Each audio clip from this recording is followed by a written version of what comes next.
Ons gaan saam lees uit 1 Korintiërs 13 vers 1 tot 5, maar kom ons bid eers saam. Here, U is inderdaad die lewende brood, die lewende water, die lewende woord. U is die lewe, die weg en die waarheid. U het na ons toe gekom om U liefde aan ons te kom bewys. Op 'n onbetwisbare manier. Niemand kan daaroor stry nie. Niemand kan dit waag om daarvan te verskil nie, anders is hulle geestelik blind. U het ons so lief gehad dat U U eie lewe afgelê het om ons te koop, om vrede te bewerkstellig. U het ook U eie lewe weer opgeneem om U ewige heerskappy te bevestig. U is die koning van die konings. U leef en U regeer. O Heilige Gees, regeer in ons harte, regeer in ons gedagtes, maak my wil soos U wil. Wys U my die pad wat U wil hê ek moet loop. En dankie dat U ons altyd ook bewus hou van die woorde van ons Here Jesus. Amen. 1 Korintiërs 13, ek begin net weer by vers 1 vir die agtergrond daarvan, maar ons gedeelte wat vanoggend aan die orde kom is vers 4 en 5. In vers 1 het ons al gelees en gehoor, Paulus praat nadat hy oor al die geestesgawes gepraat het, sê hy, nou wys ek julle wat nog die allerbeste is. Al praat ek die tale van mense en engele, maar ek het geen liefde nie, het ek 'n stuk klinkende metaal en 'n galmende simbaal geword. Al het ek die gawe van profesie en ken ek al die geheimenisse en besit ek al die kennis en al het ek al die geloof om berge te versit, maar ek het geen liefde nie, dan is ek niks. En dan verlede week se tema, al deel ek al wat ek het aan ander uit en al gee ek my liggaam prys om my daarop te kan beroem, maar ek het geen liefde nie, baat dit my niks. Vandag hoor ons Paulus sê, die liefde, die agape liefde wat God in ons harte uitgestort het, die liefde is geduldig. Die liefde is vriendelik. Dit is nie afgunstig nie, dit is nie grootpraterig nie, dit is nie verwaand nie. Dit handel nie onwelvoeglik nie, soek nie sy eie belang nie, is nie lig geraak nie, en hou nie boek van die kwaad nie.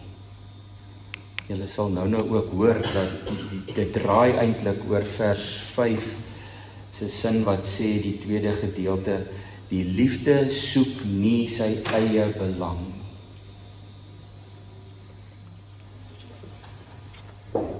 Tot sover het ons nou al by Paulus gehoor dat selfs nie eers die wonderlikste geestesgawes wat nou volgens die Korinte Christene fantasties was, wat dit nou ook al was, of dit tale was, of wonderwerke, of profesie, hy sê dit maak nie saak wat jou gawe is nie, want in die vorige hoofstuk het hy gesê, almal het gawes gekry, en almal is tot voordeel van die hele liggaam, en nie een gawe is belangriker as die ander een nie. So die liefde, sê hy, is die allerbeste. Hy sê, as jy al die goed kan doen, nie liefde nie. Hy sê, dan is ek niks. En toe het ons hom ook oorskryf en oor sê dat, al doen ek baie opofferings, al gee ek alles wat ek het weg, want ek wil nou 'n bietjie roem daarop, nee, ek wil daarom net die mense moet kan sien hoe goeie mens is ek gee alles weg. Hy sê selfs, al gee ek my liggaam op om op altaar gebrand te word, al offer ek alles op, maar ek het nie liefde nie. Hy sê, wat baat dit? Wat help dit dan? Nou vandag gaan ons hoor dat hy eintlik ook vir ons wil sê, al hierdie goed sluit alles by mekaar aan, maar dat hy vir ons wil sê, hierdie agape liefde, hierdie onvoorwaardelike, onselfsugtige, ewige liefde, wat nie kieskeurig mag wees nie, dit bot so bietjie met die mense ego, nee. Nou die maklikste manier om ons ego te verstaan is die tannie wat, ek sal nou nie na die saal se kant toe wys nie, so met 'n bord eetgoedjies gekom het vir die nagmaal eetgoed, en sy struikel net so daar by die ingang, maar sy, daar spat die bord broodjies, Sy staan op en skud haar rok so reg en haar man vra vir haar, "Oh, liefie, het jy seer gekry?" Sy sê, "Nee, toe maar net my ego." Dis ons ego wat in die pad kom van liefde, van onsself, en dis baie belangrik dat ons sal verstaan wat die Nuwe Testament ons leer oor daai stem hier binne, daai binneste ek wat so belangrik wil wees, ons ego. Nou, Paulus skryf deurgaans, al gebruik hy nou nie spesifiek daai woord nie, dat die ou ek, die ou mens, die ou vlees noem hy dit, is 'n sondige natuur. Maar hy sê, ons moet nie bekommerd wees nie, want daai ou sondige mens het saam met Christus gesterf en saam met Christus opgestaan. Ons het hom nie meer nie, maar hy's nog daar. Ons, soos die Engels sal sê, ons revive hom partykeer so bietjie, want dit is moeilik om met ons ego te kan deel, maar die ego word ook beskryf as 'n persoon se oordrewe gevoel van selfbelangrikheid. Dit word beskryf as 'n opgeblaase selfbeeld. Ons weet as ons met mense te doen het wat se ego baie groot is, sê ons maar sommer in Afrikaans, dan kan jy amper nie met sulke mense saamleef nie, want dit gaan net oor hulle self. Dis net ek, me, myself and I, en hulle het eintlik 'n sieklike noodbehoefte om belangrik oor te kom. En dit is die ego, dis die ou sondige natuur. Sulke mense is gewoonlik baie eie geregtig. Hulle is reg en ander mense weet nie waarvan hulle praat nie. En as hulle nou kinders van die Here is, dan raak die ego so bietjie getem, maar hier binne woed dit nog, hoor. Dan bly hulle maar net stil en tel hulle neuse so bietjie hoër op, want hulle weet hier binne, hulle weet eintlik beter as die ander mense. En dit is 'n ongesonde trots. Paulus skryf op 'n paar plekke in sy briewe, as julle wil roem, as ek self sê hy wil roem, dan roem ek oor Christus en oor God, nie oor enige iets wat ek dink ek self kon doen nie, want wat kan ons in elk geval self doen? So hy praat oor die ou mens, die ou sondige natuur, want hy weet sy briewe gaan gelees word deur mense wat nog nie wedergebore is nie, wat stroom na die Christen byeenkomste toe, na die gemeentes toe, want hulle sien hierdie mense leef anders. Hulle word soos deur 'n magneet getrek na Christus toe, en dan hoor hulle wat sê Paulus, hy kontrasteer die hele tyd die ou sondige natuur met die nuwe mens, die nuwe identiteit. Die mense soos ons wat mag bely, wat moet bely, dis nou nie meer ek wat leef nie. Dis Christus wat in my leef en wat deur my leef. En daarom kan ons nooit verskoning kies en sê, ja maar jy weet, dis maar hoe ek groot gemaak is, dis maar hoe ek geleer is. Nee man, ons kan enigiets afleer. Ons kan enigiets afleer. In Romeine 8 vers 12 tot 14 skryf Paulus, hy sê, ons staan onder 'n verpligting, broers en susters, maar nie teenoor ons sondige natuur om daar volgens te lewe nie. As julle julle lewe deur die sondige natuur laat beheers, dan gaan julle die dood tegemoet. Maar as julle deur die Gees 'n einde maak aan julle sondige praktyke, sal julle lewe. Almal wat hulle deur die Gees van God laat lei, is kinders van God. Nou een radikale voorbeeld waarvan ons almal maar wegskram, eerlik, kom ons wees maar eerlik, ek doen dit ook en dis nie reg nie. Die mees radikale voorbeeld waar my ego nie tot bedaring kan kom nie, is wanneer ek Jesus hoor sê, jy moet jou vyande lief hê, soos ek julle lief het. Dan wil my ego net eenvoudig nie stil bly nie, want hy soek allerhande verskoningkies van dit en ja maar en ek bly maar stil, ek sê vir niemand daarvan nie, maar hier binne sukkel ek met daai opdrag om my vyande lief te hê. Dis net 'n voorbeeld. Dis seker Jesus se mees radikale uitspraak. Hy het dit gedoen. Jesus het geen probleem met sy ego gehad. Ek dink nie ons kan na hom enigstens verwys as iemand wat 'n ego probleem gehad het. In die Ou Testament en die Nuwe Testament sien ons hoe mense se ego te groot raak, hulle self te belangrik raak en hoe dit hulle elke keer, soos Paulus gewaarsku het, tot 'n struikeling en selfs tot die dood kan bring. Gaan lees maar weer 'n slag bietjie daardie fantastiese verhaal van Ester, koningin Ester, gaan lees sommer 'n bietjie die hele boek, maar in Ester 5 en in Ester 7 kry ons vir Haman. Haman het gedink hy's verskriklik belangrik, maar al wat Haman gedoen het, hy het sy eie eer gesoek. Haman het net 'n ego gehad, dit is al wat hy gehad het, en uiteindelik is hy aan sy eie galg opgehang. Jy sien wat die ego kan doen, as mens hom nie kan onder die beheer van die Heilige Gees kry nie. In Handelinge 12 lees ons van koning Herodes Agrippa, vers 21. Herodes het toe 'n dag vasgestel waarop hy die mense te woord sou staan. Daardie dag het hy sy koninklike klere aangetrek en hy het op sy troon gaan sit om die mense toe te spreek. Toe hy begin praat het, roep hulle uit, dis nie 'n mens wat daar praat nie, dit is 'n God. Op daardie oomblik het 'n engel van die Here hom gestraf, hy is dood. Omdat hy die eer wat hy aan God moes gee vir homself geneem het. Koning Herodes het gedink, ek is daarom nou belangrik, die mense dink, ek is 'n God. En hy is dood, as gevolg van sy ego. Sy ou sondige natuur, ou mense. Jesus het die Fariseërs gereeld hieroor uitgewys, julle weet dit.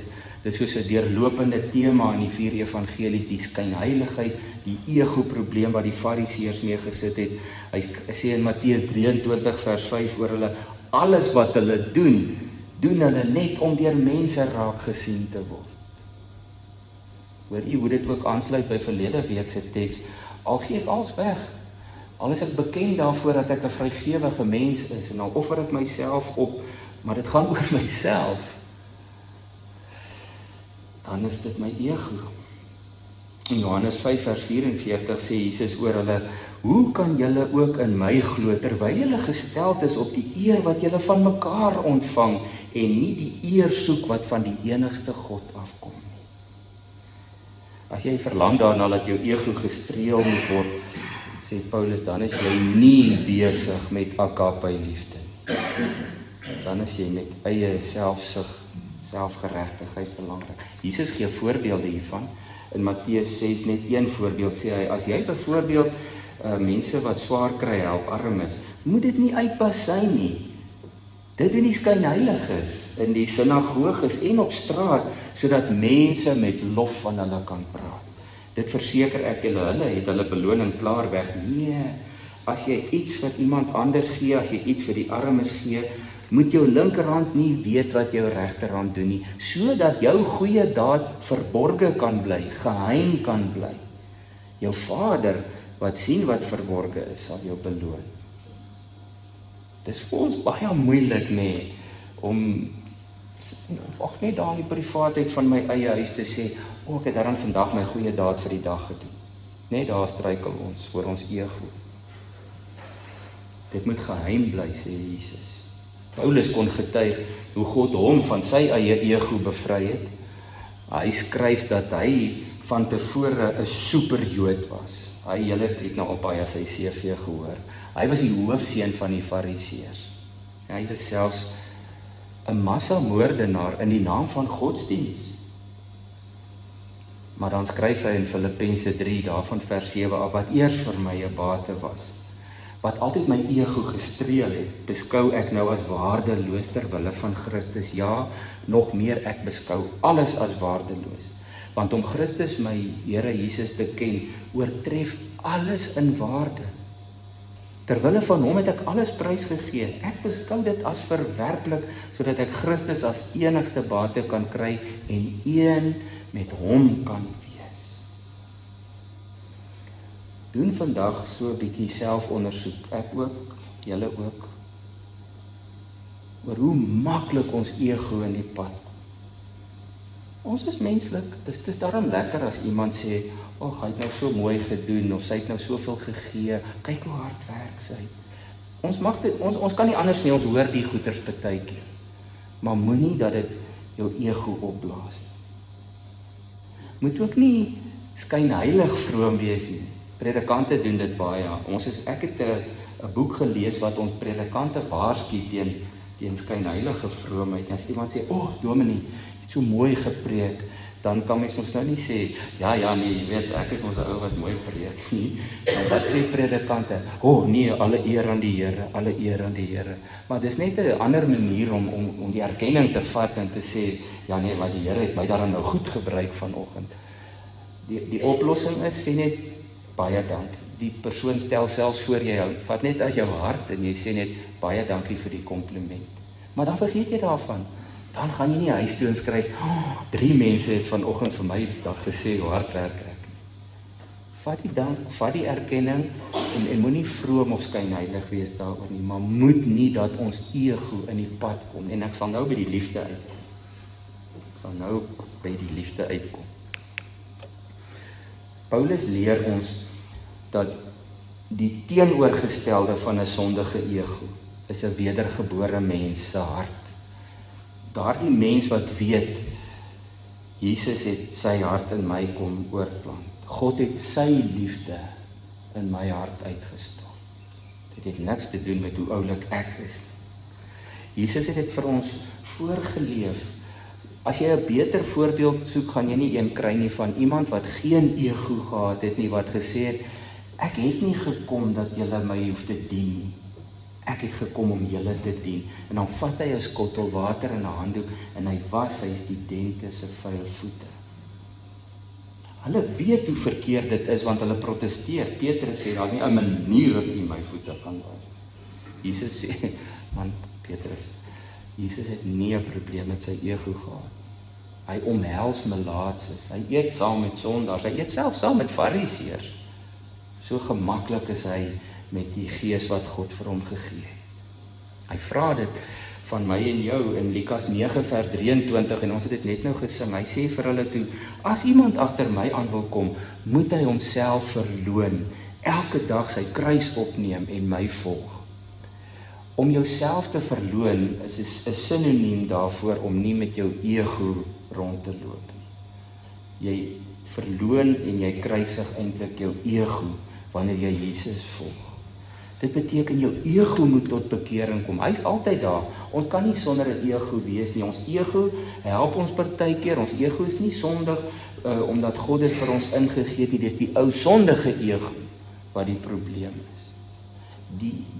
Die binnekant van my, die stem, die ander ek wat hier binne is, wat dink en wat beplan en wat saggies kla. Hierdie binneste ek moet ook tot bekering wees. Moet ook deel van my wedergeboorte wees. Die eie ek kan nie my struikelblok wees nie. Want in die bedeling van die Heilige Gees is dit anders. So leer Paulus ons. Petrus het 'n baie intense manier om dit te beskryf, wat ons dalk nog so 'n bietjie van wegskram as ons dit lees. Hy skryf in 2 Petrus 1 vers 3 en 4, sy goddelike krag het ons alles geskenk wat ons nodig het om te lewe en om God te dien. Dit kom daardeur dat ons hom ken wat ons geroep het deur sy heerlikheid en mag. Deur dit te doen, het hy ons die kosbaarste en allergrootste gawes geskenk wat hy beloof het. Daardeur kan julle die verderf ontvlug wat deur die begeerlikheid in die wêreld werksaam is. En deel kry aan die goddelike natuur. Die goddelike natuur het nie 'n ego. Die goddelike natuur wil nie belangrik voel nie. Die goddelike natuur sê nie, julle moet my dien nie. Hy dien ons. In 2 Korintiërs 3 vers 18, wat julle al baie gehoor het, skryf Paulus, ons almal weerspieël die heerlikheid van die Here. Die sluier is van ons gesig af weggeneem. Ons word al hoe meer verander na die beeld van Christus, om gelyk aan hom te word. Die heerlikheid wat van ons uitstraal, wat van God afkom, neem steeds toe. En dit doen die Here wat die Gees is. Die Heilige Gees help ons met ons ego, as ons hom vra, as ons hom toelaat. In 1 Korintiërs 12 vers 13, net die vorige hoofstuk, sê Paulus, ons is almal van hierdie een Gees deurdrenk. Moenie dat stemme en mense jou probeer oortuig, jy het nie baie van die Heilige Gees nie.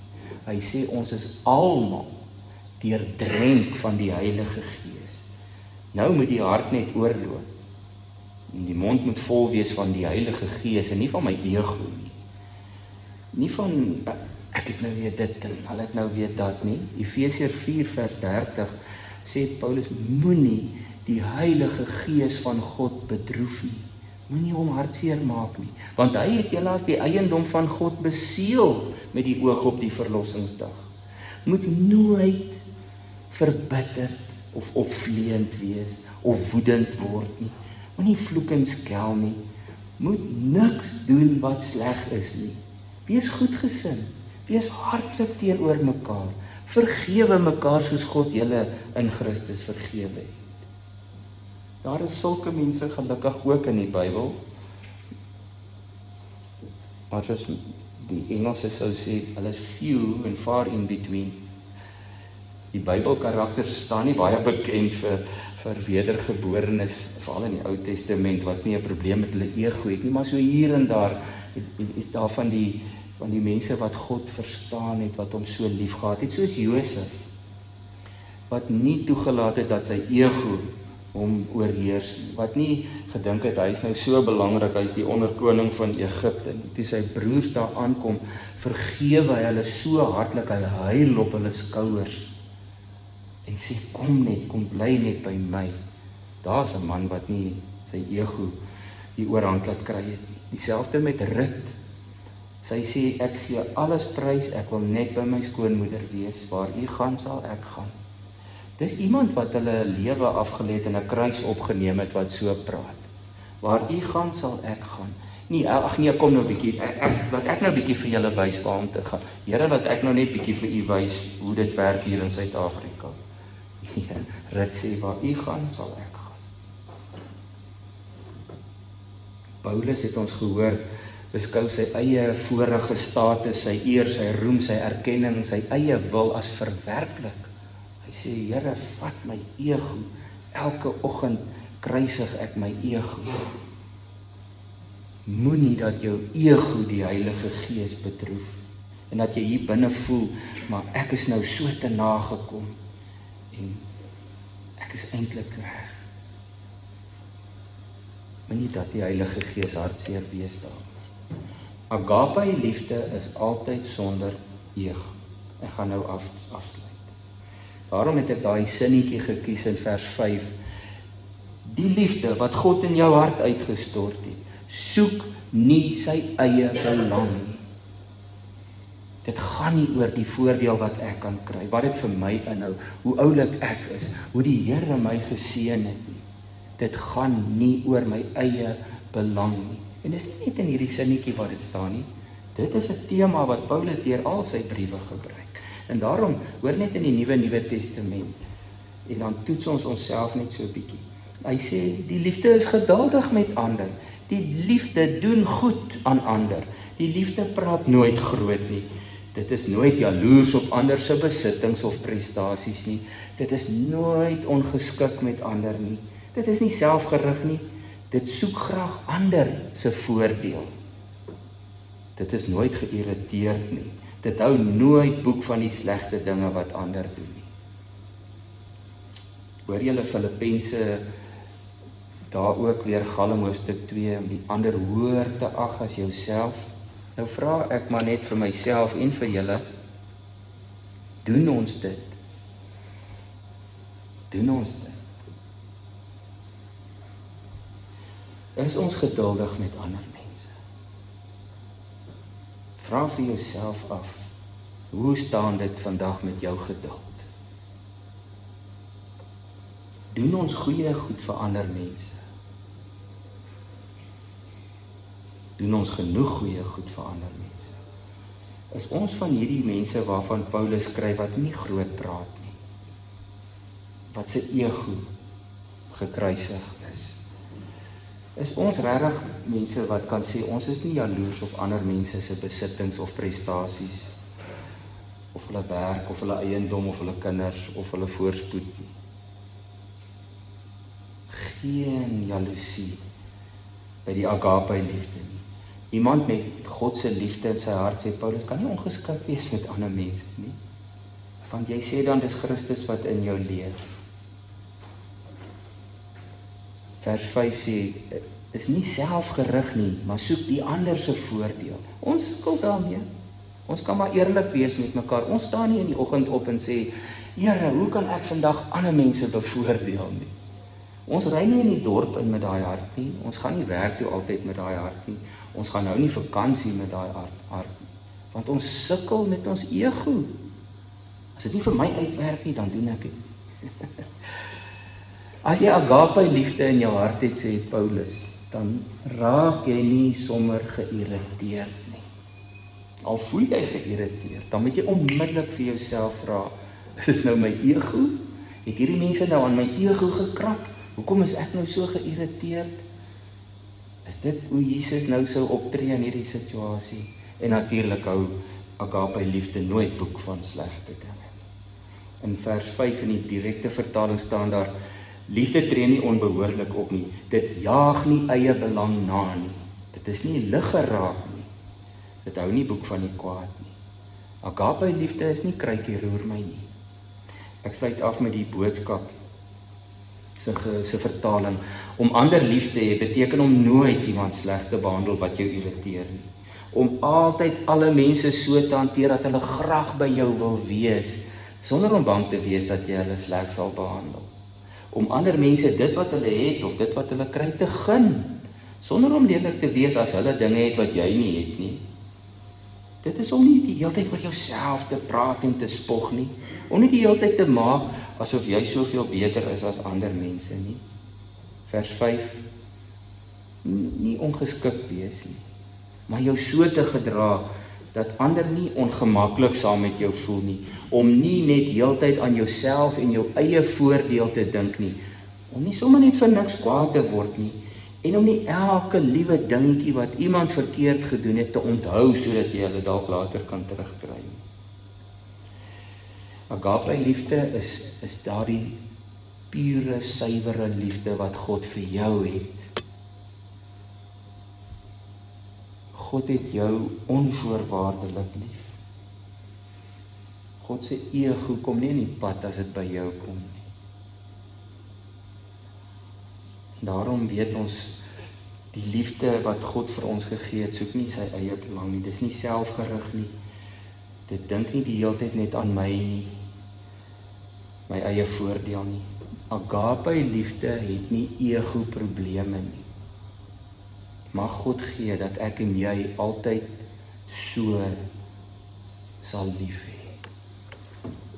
Kom ons bid saam.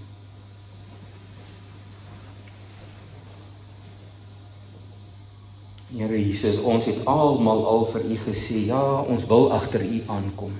Ons het U lief. Ons is dankbaar oor U verlossing, U versoening, U vergifnis. Ons is dankbaar oor die ewige lewe wat U ons gegee het. Help my dan om myself te verloon en elke dag my kruis op te neem, sodat ek ook onvoorwaardelik kan lief hê. Onvoorwaardelik, sonder voorwaardes en verskonings, soos U lief het. Want dit is wat U van my verwag.